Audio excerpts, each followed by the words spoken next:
All right, I just want to make a quick video to show this. I guess looks like my dad was building a whole steel mill for his HO trains. But these two, brand new, still in the cellophane. He bought the book. Sorry about the lighting. But let's do it far away. How to model. It's really cool. It talks about the history of steel and model trains, such.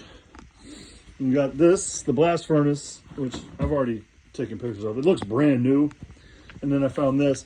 I was worried that this was already open. The box not great, but it's like that because he bought a bunch of extra stuff to put in it. He wanted to keep it all together. So that's all in here. He bought more little dudes. So this was, I guess he was going to start on this one.